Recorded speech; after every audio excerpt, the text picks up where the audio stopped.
Hey! Bink! Bink. I might be the only person who's drunk. I didn't realize. Hello? Oh, martini! Hello, and welcome to King Leo D&D. We are hopping into our second phase of this Grayhawk's Heroes campaign, where we are doing the pre-written suggested adventures in the Dungeon Master's Guide, and we're now starting Minor Problems. So this will be our first time going into the town of Blackstone and getting this quest started. But before we get into it, we will have a recap here in just a minute. But Stephen, did I ever send you the ad read? I'm sorry, bud, that I keep forgetting to do this. Our fantasy sponsor, Golden Goose Goods, has a wonderful ad read that they would like you to do for us, bud. You better believe it. Yeah. So improvising this wonderful ad by Golden Goose Goods is our lovely Steven Simmons. The script is sent. Okay.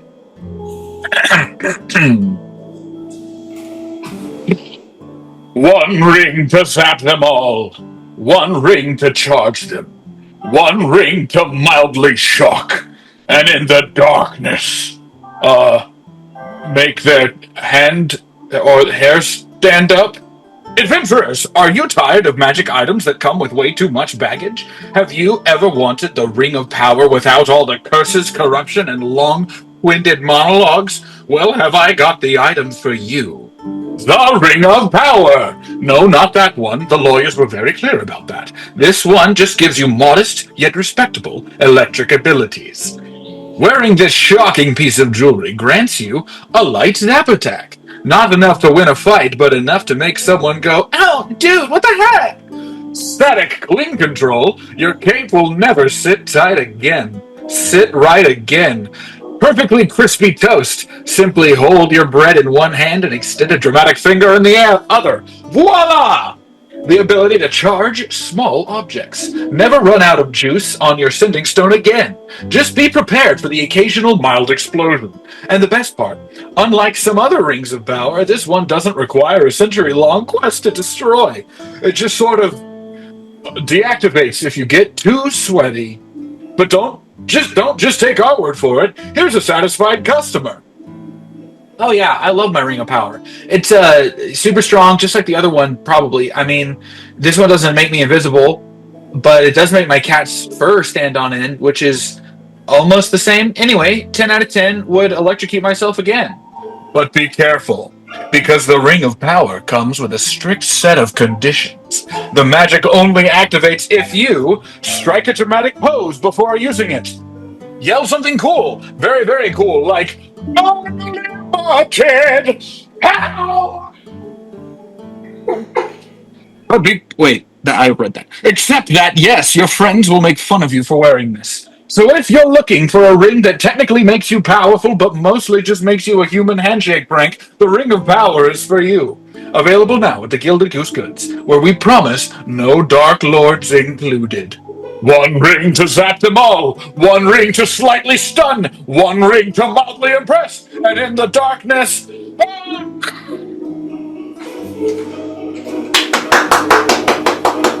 Yeah. Beautiful. Thank you, Golden Goose Goods, for bringing this fantasy to life. Alright. Hopping into... And thank you, Stephen, for bringing that ad to life. Hopping into our session and our recap, we have our wonderful, amazing Hank Troutman. Yes, another thrilling chapter in the adventures of our intrepid initiates. After much deliberation, and let's be honest, a fair bit of nail-biting on my part, I'm pleased to report that the party, who still lacks an official name, has passed their guild evaluation with flying colors. Their combat prowess, strategic thinking, and general survivability, always an important metric, have earned them the honor of becoming official members of the Grayhawk Guild, a most prestigious distinction, if I do say so myself. Guildmaster Oren Goldleaf, ever the magnanimous benefactor, saw fit to reward them with a pouch of gold, which Finn claimed with remarkable speed, containing roughly 300 coins. He also presented them with a most intriguing gift, A silver coin bearing the guild's crest on one side and a peculiar scribble on the other, I think. This is no mere trinket, but an enchanted token of fortune capable of turning the tides of fate with a single flip. Once per long rest, of course, magic has its limits. Our heroes can gain advantage on an attack roll, skill check, or saving throw should the coin land in their favor. A marvelous tool provided they use it wisely. A visit to the guild store, manned by the ever-efficient and slightly wiry half-elf Varla, led to some much-needed gear acquisitions. Lady Mio cured a healing potion, an undeniably practical purchase. Finn, also, a healing potion, no doubt planning for future emergencies. Joe and Finn invested in a pair of sending stones, essentially magical walkie-talkies for those who prefer their communications to be both private and arcane. Joe secured a +1 dagger, ensuring that they are properly armed for the perils ahead. While I cannot fault their choices, I must note that the bag of holding and the drift globe remain on the shelves. Curious oversight or a mere financial prudence? Time will tell. Blackstone's hook horror problem! No sooner had our adventurers secured their shiny new wares than the guild presented them with their next assignment. Destination: Blackstone, a dwarven settlement to the east. Problem: something sinister has invaded their tunnels. Bounty: 500 gold, courtesy of the mayor. Initial reports describe scrape marks on cave walls, a single claw or horn, and eerie clicking noises. Our expert analysis swiftly led to the conclusion that this can be none other than a hook horror, a creature from the Underdark, armored in, Dan cannot remember if it's chitinous or chitinous plating. I'm going to go with chitinous for now, and then once I'm done with my recap, kindly let me know which one it is. Armored in chitinous plating, its massive hooked limbs perfect for rending stone and flesh. A formidable adversary indeed. With their evaluation successfully completed, their coffers newly lined, and their next adventure set before them, the party stands on the precipice of legends. Their fate, as always, remains in their hands. One question remains, however, and it is not an insignificant one. What shall they name themselves? Until next time, I shall continue my observations and hope that they do not end up as a mere footnote in the annals of adventuring history. Hank Troutman, Guild Evaluator. Thanks, Hank. Is it chitinous? Is it chitness? Chitinous. It is chitinous? Sweet. Love it. Yeah, you don't want to be shitting. No, you don't. With that, as the party travels along the worn dirt road to Blackstone, the crisp mountain air carries the scent of pine and a distant chimney smoke. Hank, perched atop a rickety mule, adjusts his glasses, pulls a small leather-bound ledger from his satchel, flips through the pages licking his thumb, before clearing his throat. Now that you're officially part of Grayhawk's heroes, I think it's time I properly explain how this works. Your performance on this mission? It matters. Orin doesn't just hand out rewards because you showed up. You'll be judged based on 3 key factors. How will you handle combat? How smart are you about survival? And how well will you work together? Just like we did in your trials, I'll be taking notes this entire time. Your final score? That determines what kind of reward you get when we return. There are 3 ranks, and trust me, you want to aim high. Rank 1, Exemplary. This is top tier, the kind of performance that makes legends. If you handle the mine with precision, efficiency, and tactical brilliance, Orin is going to be very impressed. Tier 2, Successful. You get the job done. The guild's happy, and you'll be rewarded appropriately. Solid work, nothing flashy, but it gets you respect. Rank 3, Pitiful. Maybe you barely scrape by, or things go a little disaster adjacent. You still get something, but don't expect Orin to be thrilled. He might even ask how you survived. Anything worse than that? And he shuts his book with a little bit of a grimace. Well, if you score lower than Pitiful, you're probably dead, in which case I won't need to do much paperwork. For that matter, if you all earn an exemplary reward for this quest, you will get a Cloak of Protection, giving you +1 to your armor class and saving throws while you wear it. If you land at Successful, you will get a Bag of Holding, and then if you land at Pitiful, you will get a small collection of healing potions to help you all survive. Any thoughts or responses after that start to our journey today? We will be nothing but exemplary. Definitely. We shall see there, Finn. I suppose if we are dead, will you not also be dead, Hank? I have a knack for sensing when things are going in that direction and getting out of there just in time. An admirable trait. Keeps the guild flowing. I think I have an idea for a name. It just has the word pentacle in it, which is a star, which has 5 points, and there's 5 of us. But it's 5 points inside of a circle, meaning that we're all one group of 5 people. Does it summon demons? No, not a pentagram, a pentacle. Noted. I like the way it sounds like tickle. For the pentacles? The pentacles. The penta... I like the pent. Pentacle I like it a lot. pilgrims. The pentacle... Just an idea of 5 different things creating one thing. Voltron. With that said, let it also be known that one of the 5 will not be attending this journey as he has had a child. In game? If he ever dies, he can re-roll his character as his child. Yeah. Yes. Just avenge his father.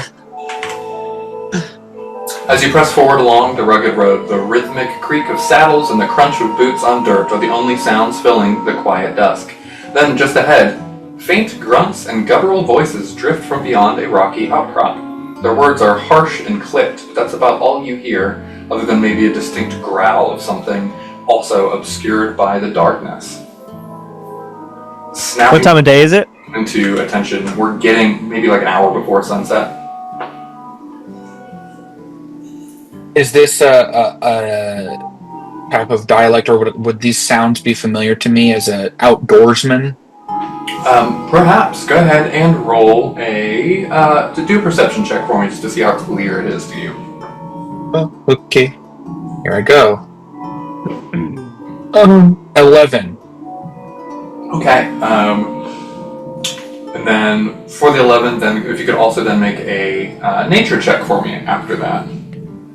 I can do. Can I do any investigatory stuff with my eye/ear to give myself an advantage? It would be a perception check at this stage.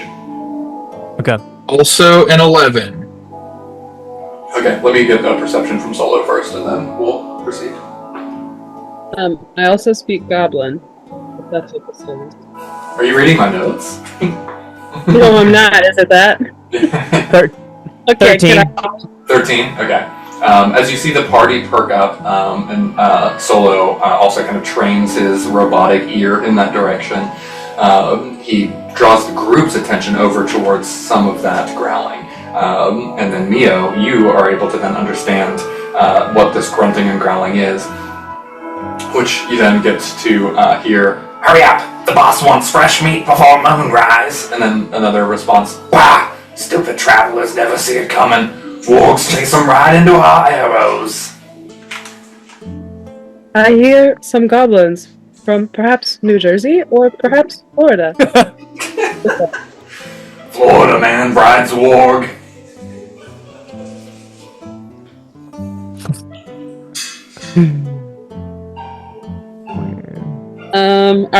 Where are they in relation to us? Just like behind some trees or? Anywhere between 30 to 60 feet away, but you can't really see them at this point. It's just a general direction from you overhearing it. Lady Mia's gonna like crouch next to the party and say, "Perhaps we should attempt to take them by surprise." Very quietly. I agree. Goblins can be some quite troublesome critters. So how would we like to proceed? I am prepared to cast grease on them when I see them, which Okay. is going to make the ground in a 10-foot square around them all greasy, so they would have to pass a dexterity saving throw or they go prone. Okay. So I'm just prepared for that for once I see them. Yep. Since we know that they're aggressive, then I'll throw that on the closest clump of whatever for 10 Sure feet. thing.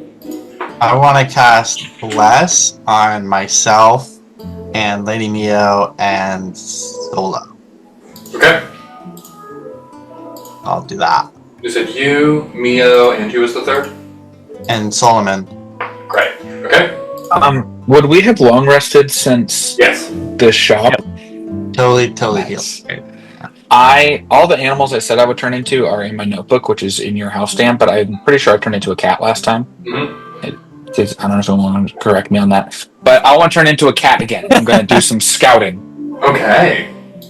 Go ahead and do a stealth check with me, and I think as a cat you get advantage. Better believe it.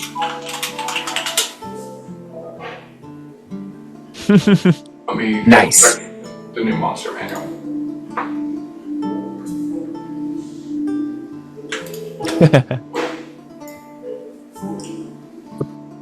Wait, I can do this. Let's see. Cat. You do not get advantage, but you do get a +4. +4. Well, buddy, I'm a cat now. I'll just do the first one, which is a 14. +4 is 18. Okay. Meow. You should see on your character sheets maybe like a maps button in the top. Maps? Like a launch maps. Do you see launch maps or anything? Oh, no. I do not. I see launch game. I Under see tools? Go to launch. launch game. I did it. It's a map. It is. Whoa. Whoa. Cool. Oh, shoot. Which I guess I could just share my screen. Oh, nice. Which I think Look at us. should work fine. Whoa! As Eljo, you kind of creep forward. Oh, you're showing us stuff that we don't know. That's Yeah. right, because I'm sharing the screen. Yeah, I should have done that. Which is fine. Just don't Quickly. don't know. Pretend. Oh, Be revealing some anyway, but it's okay. If this was a board, we would see them, right? True.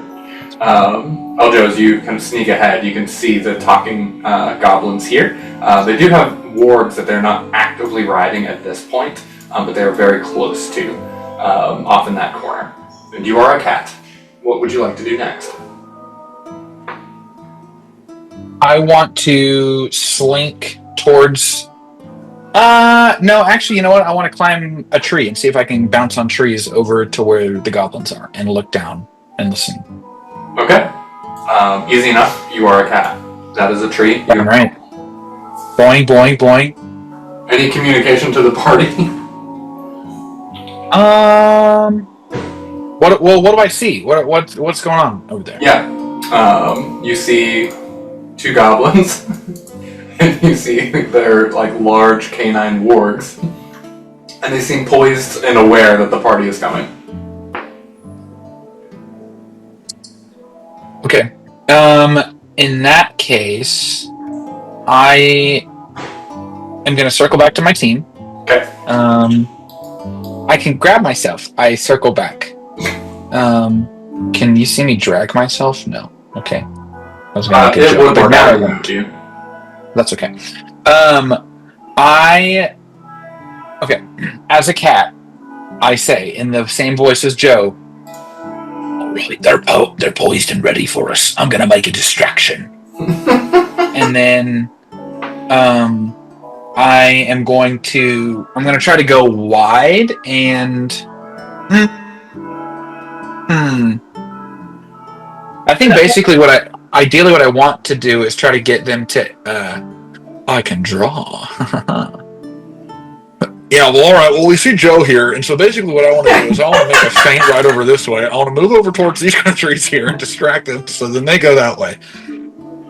Distract. I want to try to lure them to think that there's something over here, so then they're distracted and they have their backs to the real danger, which is here. Yes. Well, not just Why don't y'all share your here. screen and just choose the window that the map is on? All of us? Can How one did you of find the y'all? map? Oh, There should be. Can one of y'all who did it from your page help Michael find the map? Did you go to tools or where was it? So it says on your first page, or has your character sheet, it says strength, dexterity, constitution. Oh Are my you goodness. there? Yeah. Okay, so above that it says campaign. KLD Spring 2. You see that? Oh yeah. See the play button? It says launch game. Click that, Ah. and then it'll open a browser, and that should be the map. Sweet. Whoa. Sweet. Thanks. And Steven's gonna Okay, share. Oh, I can't share unless I quit and reopen Zoom. So if someone else is able to share, that'd be great. Oh, we all see, don't we? I didn't have the privacy settings. Yeah, but the viewer doesn't see. Our avid fans watching. Theater of the mind, guys. Theater of the mind. No, that's old. It's not the 50s anymore. Grow up. D&D created in the 80s. There you go. Whatever. That No, but we works stopped out. having imaginations in the 50s. That's what I meant. Ah, Now everyone can see my cool drawings. yes. welcome. Can you want to full screen that? It looks kind of small. I can see your drawings Yeah. in my mind. Un segundo, por favor. Cool. Anywho. That means 1 second count. Great. So Aljo, if you would then, you want to do a distraction. You're gonna run over there, give it a little, what do we want to call that? Can you just do a dexterity check for me? Oh, yes. Sorry. Where is it? Where did my... Okay. Here we go. Let's see if I can share it. D20. I rolled a 10. Even 10. Cool. Great. As you do that then, as you run around as a cat and try to get them to chase you, one of the wards is going to see the cat and it's going to run by. And the goblin is going to make a roll to try to see if it can grab onto the warg to ride it as it's running by. Nice. Just balls. Hold up, I don't know where it went. Hold on his own where'd spirit the and other dies goblin instantly. go? Say again? Where'd that other goblin go? Or do we not know about that You one? technically weren't supposed to know about it, which is why Yeah. I had you all It's a do that. secret. Cool. So it did roll a 16, so it is going to be able to grab on. This goblin grabs onto the warg and climbs it, and then chases you, and you were going, off to the side, right? Yeah. Okay. So you get them to run across. The party, what you see is Eljo the cat being chased by a goblin dog out in the open. I'll give you all of your... All part of my plan. If your grease spell solo, you can cast if you want to maybe cause this work to slip, and then you cast bless. But were you also holding a spell? Oh yeah, I blessed. Okay. Mia, were you holding an attack or preparing for this in some way? Yes. Can you hear me? Yeah. What were you doing? Sorry, I'm trying to figure out where my buttons are now that I'm screen sharing. I'm holding an attack. Okay. If I made a grease pit. range. Gotcha. Okay. Okay. And then for grease, does it make a dex save? Is that right? If it runs through the space? Yes, it is. Dexterity saving throw. Yeah, or they have prone condition, and it's a Okay. dex of 13. Cool. It was not expecting it, and the warg is going kind of wild and uncontrolled right now, so it's going to automatically fail. The warg and the goblin are going to be prone in that space, and then we're going to roll initiative and get this combat started. Correct. That's about 10 feet, right? Yes. Yeah, assuming the warg is large, It is. And in charge.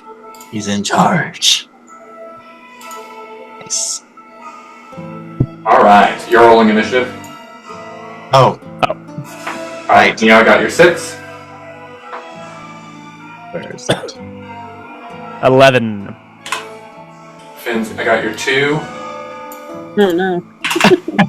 Solo's 11. Eljo, how we doing? Like, I'm gonna go! 7. 7? 7. Okay. Okay.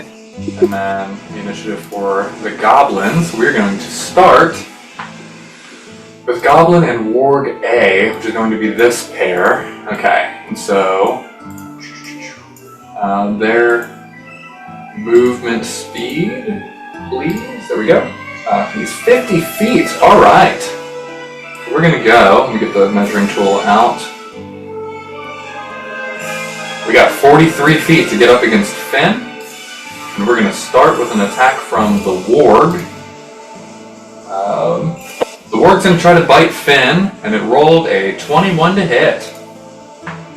Yeah, that hits. Alright, in doing so, it's going to deal 10 piercing damage, rolled pretty high, as this massive wolf this goblin is riding immediately bolts in as the goblin is screaming out something in Goblin, which sounds like "Rah!" Translation for you, Lady Mio, is "Rah!" And then the goblin is going to try to make a scimitar attack at you as well. Also rolling really high. This is going to another 21 to hit. Which is going to be a total of 7 damage. Oh, He's dead. Are you alive? not dead. That Okay. hurt though. Alright, concentration? Yeah. I do believe You 2 do 2 of checks. those. Yep. Is there a button for rolling con saves or concentration saves on here? It should be on your top left under saving throws. It's just Constitution saves. Yeah. Oh yeah. Just roll a con save. 14? I don't remember what I have to... You just have to pass a 10. 10 or higher. It's 10 or higher. Yeah. Alright, do it again. That's cool. 18, so we're Perfect. good. I Yeah. still bless up. Beautiful. Okay, after that is the other Warg and Goblin pair. They're going to spend their entire turn just getting up and getting reoriented from falling prone, the Goblin falling off of the Warg. He gets back onto it and they move forward a little bit. They're still in the grease. I will do another deck save as it's ending its turn there and prepping to move. Yes. And it failed. So the Warg is going to fall back prone. Wrecked. After it's Solo, you're up. Are they within like 5 feet of me? They are not. They're still, it looks like 15 or 20 feet or so. Okay, because I did ready in action. Yeah. They are, like 16 feet away. Sorry, I meant the one that hit Finn. Oh, that is 10 feet away. Solo, you're up. Solo is going to cast Cure Wounds on Finn Okay. because Finn is looking rough. Ouchie. So that is 2d8 plus 3. I need a roll to see if I hit, right? I roll a 20 or did I just do it? Okay. No. Alright. 2d8 plus 3. Alright, so a 3 plus... Oh, plus an 8. Nice. 11 plus 3, 14. Mm-hmm. Oh, That's huge. big number. Anything else from you, Once- Solo? No, I just kind of stay behind Finn and his tanky body. I might actually, I don't have disengage if I back up any, right?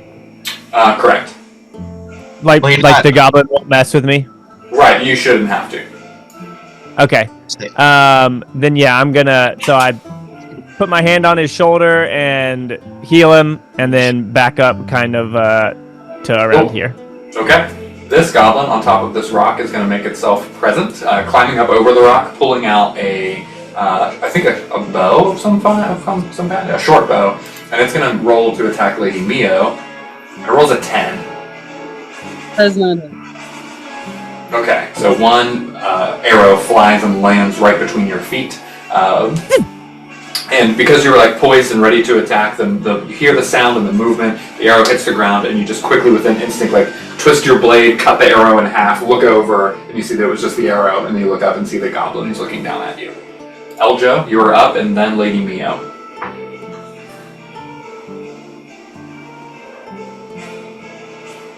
Oh, sorry. I saw you said the exact opposite of that. It's my turn. I want to do what Puss in Boots does in the Shrek 2 GameCube game, where you jump down and you do a jumping attack where you know, like the cartoon of like where a cat is just like a dust ball of claws and slashes. Mm-hmm. I want to jump down at the goblin and try to blind it, the one that's closest to me. Okay. I just want to slash and go for the eyes. Yeah. Go for scratch. Go ahead and roll a d20, and I think you use the animal stats, right? Yes. Okay, so the d20 plus 4. Oh, that's what I like to hear. Unless it's in that one. Don't be that. Okay, it's a 15. Awesome. Okay, and which one were you doing that to? I think the one that's stuck in the goopy slide over here. Yeah. Closest to Sweet. me. You successfully blind that goblin. Not like permanently blind, but like you're scratching at his eyes, and for his next turn, he will be blinded as you are kind of like lashed onto his face and just. Yeah. Fantastic. All right, Lady Mia, Nice. you're up. Okay, I'm gonna yell to my party, "There's one in the trees!" And then I'm gonna move and attack that one. Okay, you're gonna climb up on the rock here. Yes. Sweet. That would be like 10 feet and then 10 feet climb. You're totally able to do that. Okay. So go ahead and you can move your token and then roll to hit. Okay, I will do that. And then I'm gonna attack with my katana, which is a 16. That hits. Alright, and then I'm gonna roll damage. And that is 8 damage. Sweet. And then because I hit him with my katana has what's known as sap, which means that the creature has disadvantage on its next attack roll if I don't kill it with my next attack. Yeah, awesome. So I'm going to attack it again Yeah. using with my dagger. Flash my katana for flavor. Mm-hmm. And that was almost a 1, but is actually now a 22. I don't know how that worked, but yes. Maybe it was almost a 7.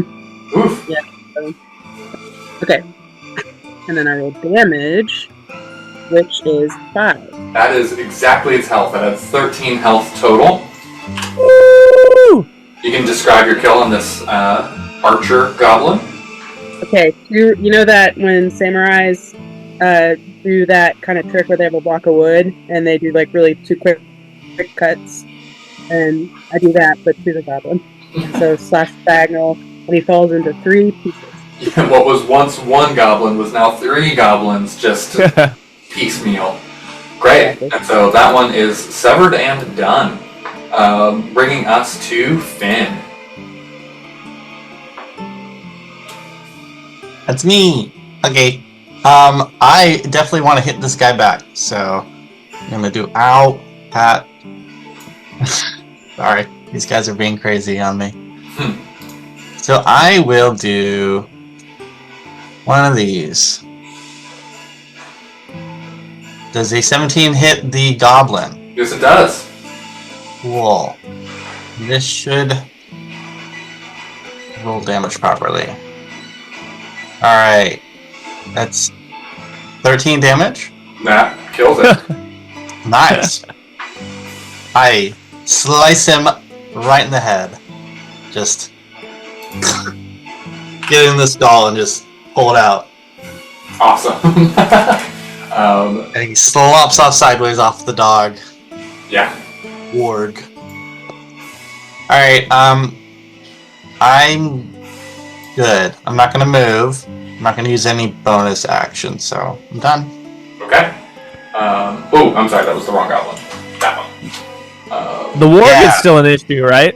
Yes. Yeah, Okay. maybe. Wait, can I bonus action scare it? It is an action in the new DnD. And I'm done. After your turn brings us up to the top. Goblin A is dead, but the warg is still there. And so, yeah, the warg is going to attack Finn back. I almost rolled a scimitar attack for it, and I was like, you don't have a scimitar. That's an 18 to hit. This warg has had your number for only 5 damage. Rolled really low on its damage that time. Good. 5 is good. Okay. After that is our prone warg pair. The goblin is blinded, the warg is prone, but the warg's going to stand up and it only has half its movement speed. It is going to get up to Lady Mia, but it has no idea the goblin has no idea what's going on because it can't see. It is only going to be the warg trying to attack you, Mia. And so we get... It's going to be a 14 to hit.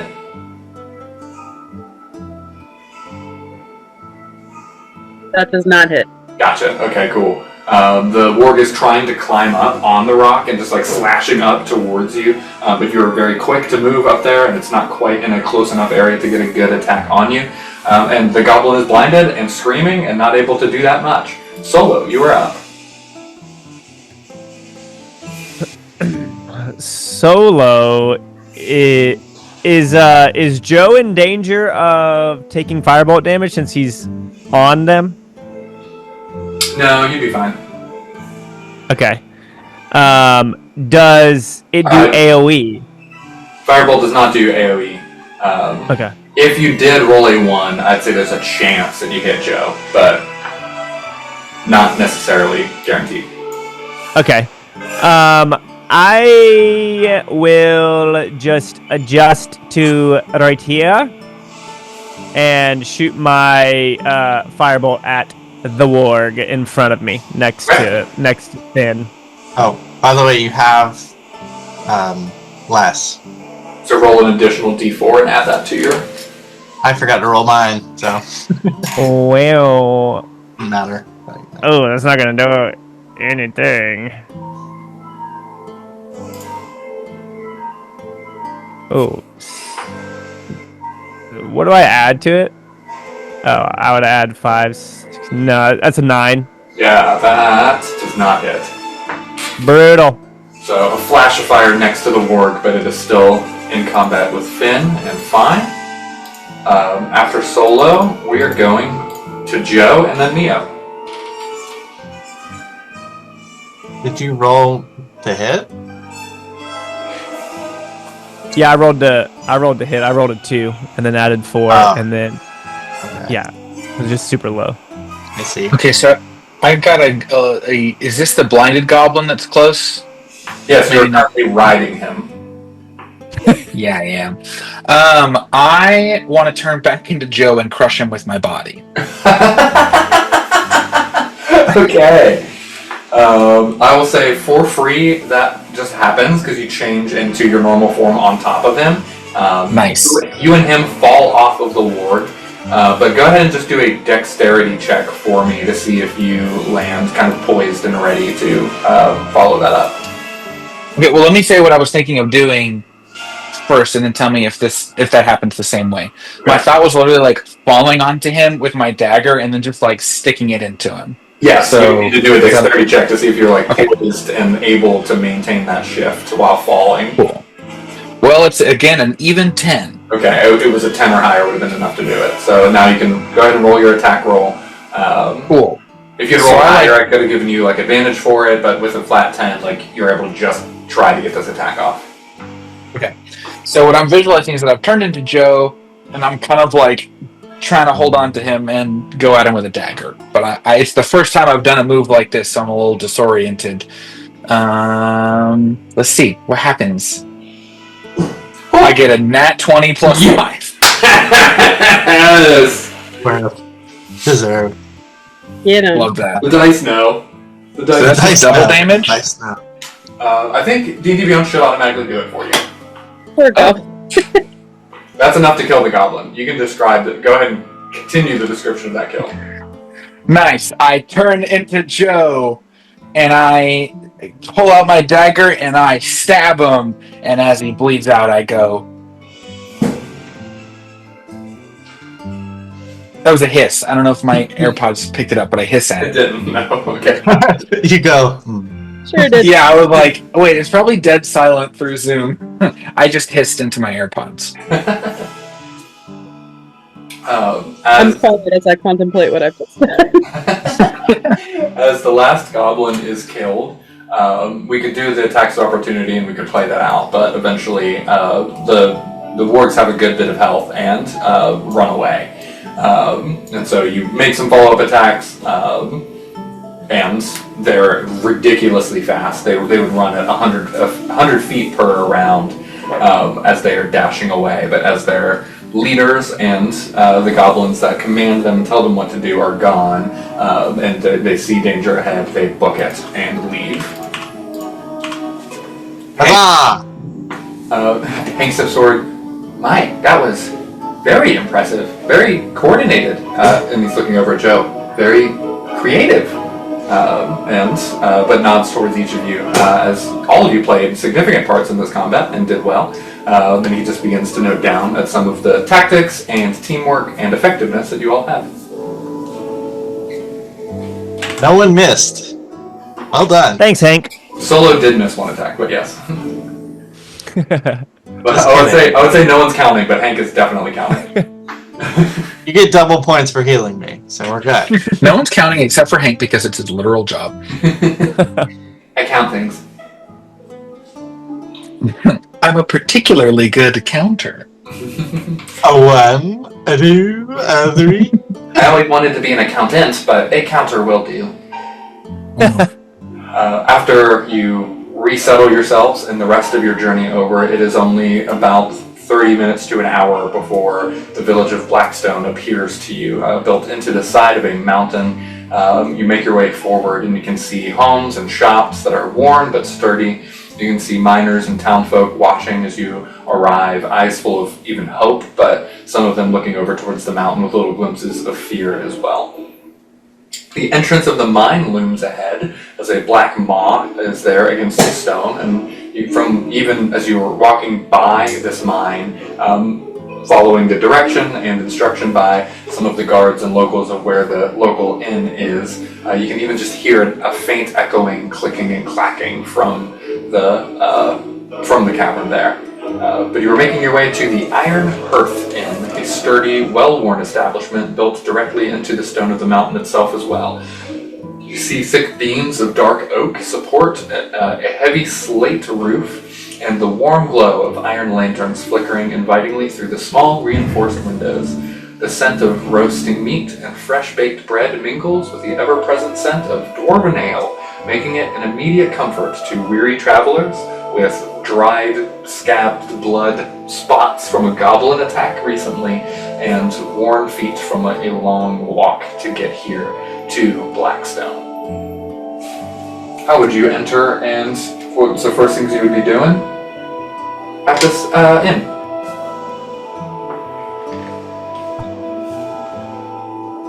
What's the temperature like outside?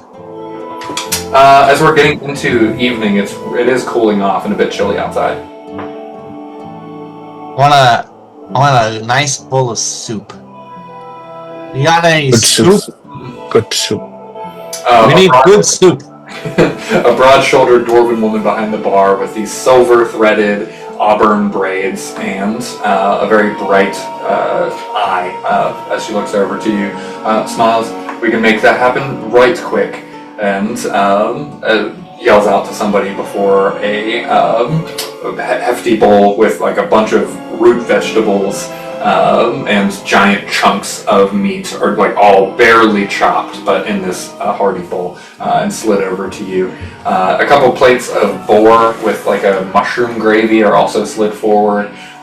Some black bread with honeyed butter.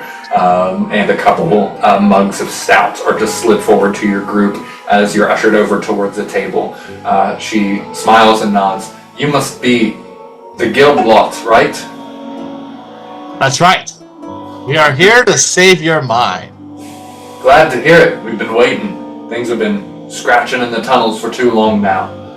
Mayor's expecting you too. She'll be along to give you the full story, but first, I know you could use a proper meal. We appreciate the hospitality. Thank you, Right. Matt. Yes. Well, you'll have to excuse us while I chow down on this hot meal. Of And course. I just start like devouring it in front of her. Just pieces flying everywhere. No table manners at all. While he does that, Lady Neo will take like a piece of the bread and is like very daintily tearing off pieces to eat. And as she does that, she asks the bartender, is there anything else you can tell us about what lurks within the mines? Some of the miners have come through, and they've had these deep cuts and gashes into their arms. Terrified dwarves, which is a hefty feat. No mean feat that. You kind of broke out a little. What was that? No mean feat that. Right. Yes. Yeah. Anywho, Anyways, I was slow to enter the tavern, and I'm just kind of taking in all of the surroundings. Is it pretty populated? Is it sparse? What's the vibe? It is pretty sparse. Other than you all being inside at this point, there was a couple dwarves at a table off on another side. Every once in a while, they're yelling out, almost even growling at one another, but then that quickly turns to laughter and a very high energy conversation.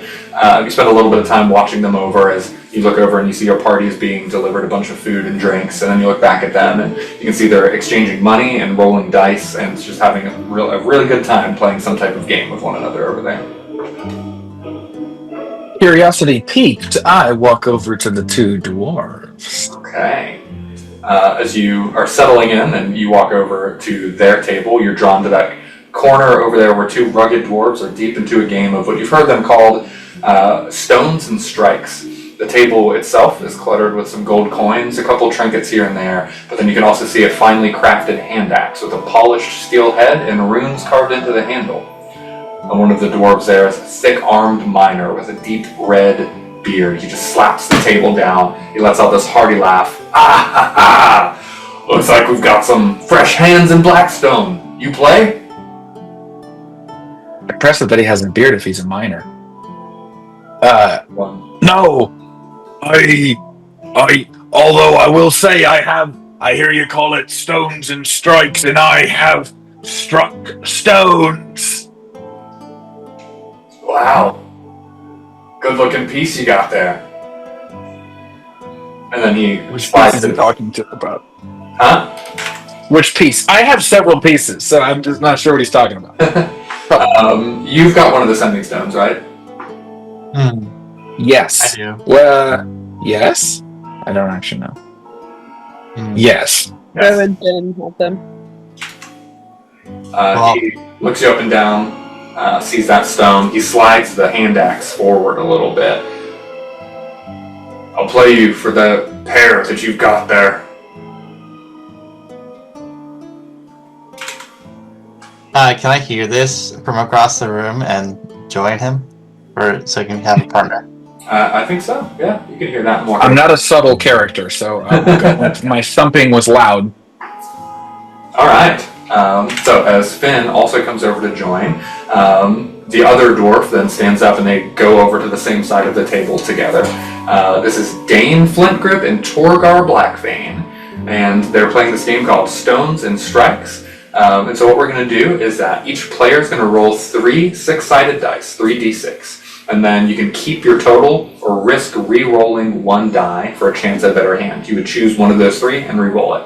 If a player rolls a total of 15 or higher at that final re-roll there, they would bust and are immediately out of the round. And then the highest remaining total will win that round. If there's a tie, we'll roll a d6, and each people who tie will roll a d6, and the highest one will then win. And then the game is played at the first team or first person of the team to 3 rounds. So if Finn wins one, that counts as 1. If Joe wins one, that'll count as 1. And then if one of you win again, that'll be 3 wins. But the same is for the other 2 dwarves. So that is it. Right now, the current wager is your party sending stones against their +1 hand axe. So what we will do is, let's kick this off. What we'll do first is everyone is going to roll a d20. And it'll be which team reveals their rolls first. So you might have advantage by knowing what you're trying to play against, or you may have to go blind, not knowing what you're playing against. So one of you just roll a d20. I'll say that during this, Lady Me has made some tea, and she has come over to the table, and having been on the road a long time, she is watching out for any signs of cheating. Okay. These 2 dwarves. Ooh. Okay, go ahead and do a perception check, as also the dwarves rolled a 20, so they will be going second, and you two will be rolling your d6s first. Okay. I'm going to run to the right. Mia, what was your perception check? Only a 5. Okay, each of you do your d6 rolls, and then if you need to re-roll one, go ahead and roll that, and then I'll be back for the totals. Really good. Jeepers. I'm going to re-roll one of those. Let's see. Steven, I couldn't help laughing earlier, just picturing if that's what your cat transformation really looked like in the game. Yeah. The exact same dimensions, just with like a nose and ears. Yeah. You agree. I'm an Like expert shapeshifter. It's like the Mario cat, where it's like his face and like looks kind of like a cat, but it's a cat suit. Yeah. Wow. Wow. I'm definitely a cat. Hey, I re-rolled my 2 and I got a 3, so I guess it was worth it. So what did you get exactly? Oh, you're rolling it here. I re-rolled it. I got an 11 total. Okay. Well, I got a 10. I got a 10, and it's with a... where did it go? I don't see it anymore. Oh, there it is. It's custom roll 10. Okay, so I got a 3, a 5, and a 2. I could re-roll the 2. The highest I would get with a 6, so that would not bust me, I think, right? Because... Correct. Okay, I'm gonna re-roll the 2. 13. Re-roll the 2 to get a 2.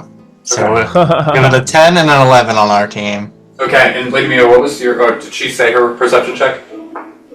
5. 5. Okay, got it. Let's do... The first dwarf goes. He knows what you both rolled. And he rolls a 13. The second dwarf goes and rolls his, and he also rolls a 13.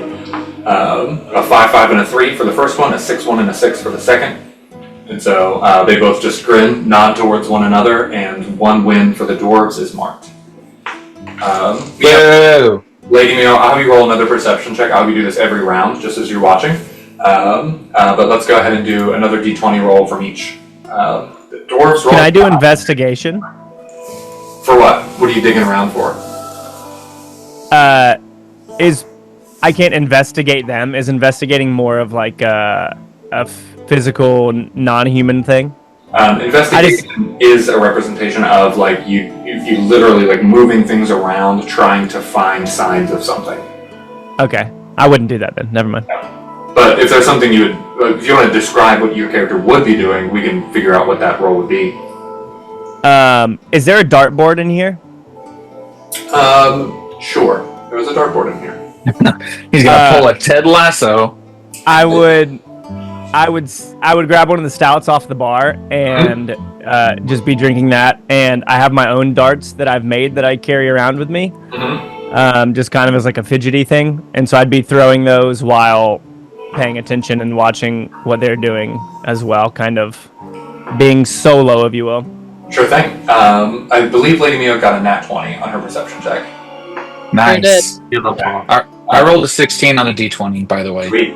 And for this round, Mio, everything has been straight and good. You haven't noticed anything at all that seems off. With the way that they're rolling, any details of their dice, everything seems like a very clean game. For that matter, too, the boys here, Finn and Joe, will be going first. You won the right to go second, so the dwarves will be going first. The first dwarf rolled a 3, 4, and a 5 for a total of 12. He looks over to the other, they kind of whisper to one another, and he's going to hold on his 12, and then the other dwarf is going to roll, and he gets a 4 total. Oh, I'm so sorry, that was a 1d6. Okay, that makes sense. He rolls a 4, a 1, and a 6, so that is 11. He's going to pull that 1 for a total of 10, and then the re-roll for the last one is a 1 again, so we have an 11 and a 12 for the dwarves. Finn or Joe, either one of you can go first. Well, let me just take a swig of this mug first. Glug. And then I'm going to come back over here and roll my 3. 13, baby. You just win. You won that round. You immediately were higher than both of them. They kind of grimace at one another, and one of them just eyes his axe very longingly, but then looking over at your sending stones, and then they just like drop down and get ready for the next one. Do another d20, and then perception checks from Solo and Mio. We got a 16 from the dwarves. I will, for the record, I rolled a 14, so I won that round. Wow. Well, we rolled a 3 on the d20. Okay. Oh, we both roll, right? No, just one. Oh. Okay. How are those perception checks? Terrible. Almost got a 19, but I rolled a 1. 10. 10? Okay. Neither of you, especially Solo, but neither of you are noticing any foul play. I need Finn and Joe to go ahead and settle your rolls before the dwarves go. When I roll this, I want to look really intimidating. You know, like lock eyes with them and look like I'm very dangerous. Okay. But They both lean into one another with deadpan stares towards you and seem completely unfazed. Amazing. I rolled a 9. I think I want to re-roll my 2. Okay, go ahead. I have a 14. 5. So now That's it's after 12. the reroll. Joe, what did you end with? A 12. The 12? Okay. And then, Finn, did you say you got a 14? Yeah, I will explain it if you want. I got 5, 4, 1. Rerolled the 1 for a 5. So, yeah, that would be 14. Cool, okay. The dwarves look a little, they know the intensity of what they need to do, which is to tie that with a 14 themselves. And so 1 is going to go. He's going to roll 3d6. He gets himself a 10, which is a 5, 4, and a 1. Rerolling that 1, he also would need that. He would need a 5. And he rolled a 1, so he did not do it. The second dwarf then goes. He rolls himself a 13, a 6, a 6, and a 1.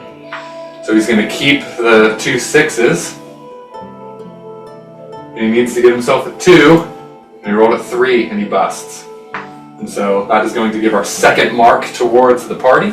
And let's go ahead and roll our d20s for maybe the last round. Wait, they didn't win that round just then?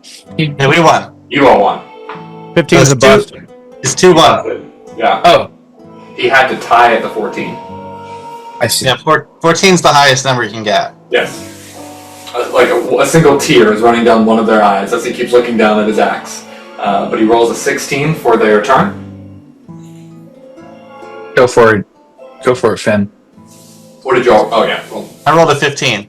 okay, so y'all will go first. And perception checks from Mio and Solo. 19. Are they holding on to their dice? Or are they like on the table? They're on the table. Can I nonchalantly bump it and try and knock them off and pick them up and investigate the dice? Oof. That I will Or say. is that a stretch? You're able to do that. I will say that socially it is extremely risky to do that. If you rolled poorly, you would be introducing a lot of potential negative consequences to the situation. So it's up to you if you want to do it. I wouldn't do it. Okay. We'll keep watching. Okay. For the sake of the perception checks with Mio that you rolled, you continue to be encouraged by just how clean they are playing this game. You've not noticed anything, not even one possible misstep. My face. Just clean Christian dice rolling. It's some pure D&D right here. That's right. Just dice rolling. Finn and Joe. Okay, so I rolled an 11. I got a 5, a 3, and a 3. Some table talk here. What do we think about re-rolling a 3? Do we risk it? We can semi-tone each other. We can whisper and they won't know. Yeah, I sit here like this. That wouldn't be a risk. If you rolled a 6, you'd get a 14. Yeah, always re-roll the 3. Okay. I'm going to re-roll 1. Got a 4! Alright, you got a 12. It's really good. I got a 13. Okay. I can re-roll the 4, but it's risky, so I probably wouldn't. Mm-mm. Yeah. I think I'll stay. The first dwarf rolled 3 1s, and he curses and slams his fist down at the table. There's absolutely no way for him to do anything worthwhile with that third die. The other dwarf then goes, he rolls a 12, he has a 6, a 3, and a 3. That 9 is a rough number to be stuck at, but he'll take the 9, and he's going to roll a d6, and he rolls a 2, bringing him to an 11. Woo! Just wand yourselves a +1 hand axe from the dwarves. Nice. I break his neck.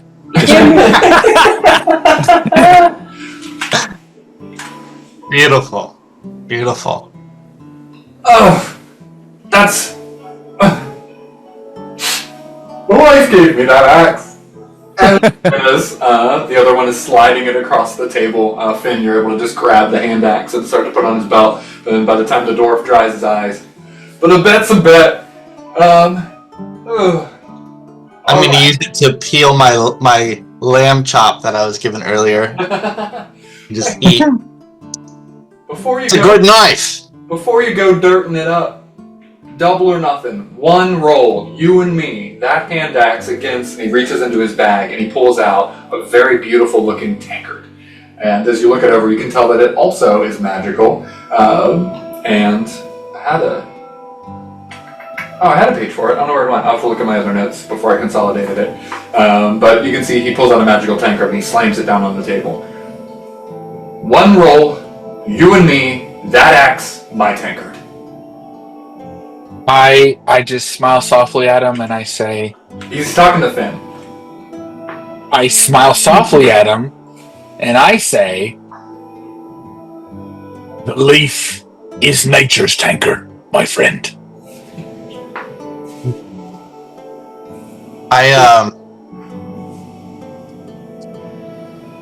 I'm tempted.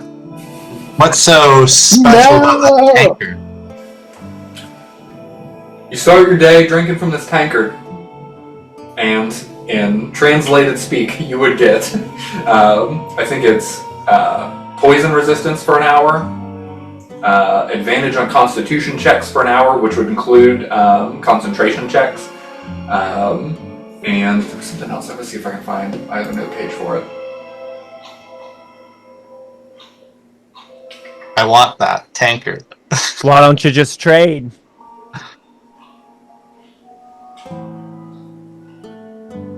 A barter system. Yeah, would 1 anyone leaf use for 1 magic tankard. any of this just outside of RP? Would anyone use this axe? A hand axe? I would use it. I mean, I have a sickle that I would maybe... Can you use a hand axe? It's a simple weapon, I'm assuming? Yeah? Yeah. So Joe could use it, so it wouldn't be going to waste. Because I wouldn't use it. I guess I could throw it, but... I think it's worth the risk. For the tankard, you get resistance to cold damage for 1 hour, and you also, the first drink taken from after a long rest, you also get advantage on Constitution saving throws. and immunity to, and you get advantage on any Constitution checks against poison for an hour as well. For an hour. So I start my day with it about an hour. So it's really not. It doesn't have to be the beginning of the day. Whenever you drink it, yeah. Just this particular dwarf likes to start his day with it. He gotta start his day with a sip from the. Pretty neat. Can you trade it? I would, yeah. Would you go for a trade, wise dwarf, since this axe is so special to you? Go ahead and do I'm going to set my crescent moon sickle on the table as a potential bartering. 1 for 1. Your wives' axe for that tankard. Do a persuasion check. You can tell that it is a mix of his love for gambling as much as it is also an attachment to that axe. So this will sway whether it is him wanting the actual axe back or if he really truly wants us to be down to the dice, which he enjoys. And it'll be, I'll say a 14 or higher will persuade him for the trade. You know this axe is important to you, and your wife is gonna Did pretty really good. be on your, butt if you don't get it back. So why don't you just go ahead and trade me that tankard for this axe? I ain't We'll sleeping in the make cold friends. tonight, and then he'll honor the trade and give you all the tankard. Very good. Wait, are we giving the axe back, or were we trading it for something else? Trading it for I the think- tankard. It was axe for tankard. It was axe for tankard. Do you want to go for it? Okay. Oh, I mean, my persuasion is -2, so I would just buy everything up if I tried to get into that conversation. you want to change your mind and play for it instead? I don't care for the axe, but it's probably worth money. But No, I already have a cool dagger, so I'm fine not having an axe. yeah, you have Yeah, the plus one just dagger, trade it. right? Trade it. Okay. All right. Trade it Well, on. we already kind of did, so Wonderful. I'll be like, and you owe me one, sir. I owe you Yeah. 1 tankard, and then he passes it forward and takes the axe and hugs it, slides it back into its sheath. Here. I will create that magical item Blackstone. to add to your inventory to Blackstone. As you all then notice the door closes, or the door opens and then closes, and the sound of that kind of distracts you from the game that was played at the table. New magical item in tow. Looking for the right page. There we go. Kristryd Splitanvil walks into the inn, a grizzled dwarf with a braided steel gray beard and a permanent scowl of worry. She removes her cloak, shakes off the little bit of chill that was in the air, and settles in at the table where all of y'all's food were. As you all come back over and sit in your seats, she just, right then, let's talk about what's lurking in my minds. Her name is Kristryd Splitanvil. Perfectly done, Stephen. Nice. Kristryd, Kristryd Splitanvil. Oh man, Rachel must I have thought that it was perfect in the Kristen. notes. That was really close. I want her to be Kristen. Christmas Splitanvil. Is that Kristen Chenoweth just walked in? What? Oh. You can see that she's a little bit battle-worn. She's got these sharp gray eyes and a matching beard and a voice like grinding stone. She wears a heavy fur-lined cloak that she hung up on a hook by the door, and she's got some, like, right now what would seem like maybe ornamental chainmail, that she's not like actively in any fights or anything like that. And a symbol, which is a symbol of like her leadership and her position, as she's clearly ready to take up arms if needed, but apparently not in this situation. She has a war pick at her side and calloused hands as she rests those down at the table. Right, you are the guild folks, eh? Yeah, it was a Exos. Good, as you speak over one another. We need ye. Something got into our tunnels and it ain't leaving on its own. The miners are spooked and I don't blame them. We've lost good folk already. I aim to lose no more. Well, if you want us to be successful, you're gonna have to give us all the resources you can. 500 gold pieces. No, I know. That's the reward. But we're gonna need some help. If it's so dangerous. The If guild we want to succeed. The guild said you would take care of it. I'm not risking another one of my miners. Oh, nothing like that. But anything, supplies you can lend us, or... What is this? Torva, did the guild not say they would send people with enough equipment and ability to handle this on their own? That's what they said. What are you doing? Oh, don't mind Finn. He's just what we call an eager beaver. If there's information you need, I can provide that. Outside of that, I was told you would take care of it. Whatever you're willing to provide, we love. Sorry, Mio. No, that is fine. I spoke too soon. Information would be wonderful. Do you have any maps of the mines or knowledge of whereabouts of what we're trying to take out? I have a map, I will provide that, and there's a couple of dead ends early on that you could avoid. And I know where my miners met at last. That I will mark on that map as well. Thank you. It is our understanding that the creature we face is a hook horror. Do you know how this creature came to be in the mines?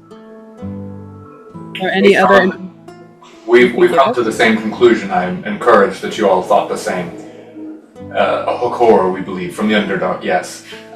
Some of the mines are close to access to the Underdark, and the sounds of mining, or maybe we opened up access to the Underdark, something might have happened that then allowed this creature up onto our territory.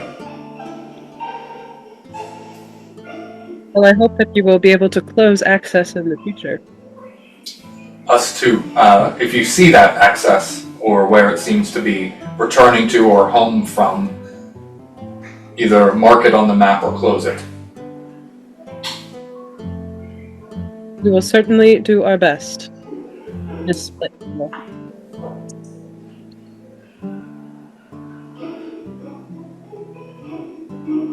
Anyway. Right. Is that it? We all stand in silence for 30 minutes. Do you have any rooms we can rest up in before we head out? That is provided. Torva here has that under our contract. I'm paying for that. That is covered. Most generous. See, was that so hard? That was already in the agreement with your guild. This lady's kind of a sourpuss, ain't she? I've been described as no nonsense. I guess she is a dwarf after all.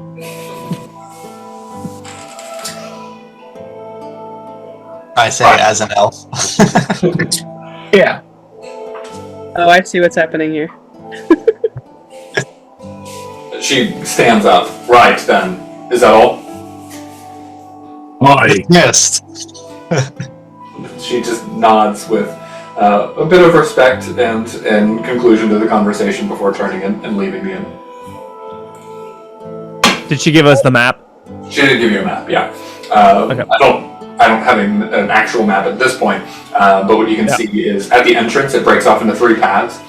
The one to the left and to the right, eventually dead end. The center path is linear and goes through a couple different areas that are marked for active mining. And then after about 3 or 4 different chambers, there's a red circle where that she marked where the last interaction with it was. And so it's based on the scale of the map and what's there too, we're talking maybe 400 to 600 feet into the mines. Okay. I'm gonna say to my party, are we going into the mines? Or like, as we're preparing, I guess. I'm gonna say, tell me, friends, what do we know of Pakors? And I want to know, do I have any knowledge of their weaknesses, whether it's long distance fighting, stealth, things like that? Yeah, we did those rolls at the end of last session. Yes, you're fine. And I think I might have shared some weaknesses with Joe. I could be wrong on that. I sure don't remember any of that conversation. If we did, If I didn't share anything, it was because the rolls were not high enough. Yeah. So I know we rolled for that last time. And actually, as I'm thinking about it, I don't think we got a little bit of a description of what they look like and the fact that they're armored, and then we sent the picture, and that was the extent of what your internal knowledge of these things are.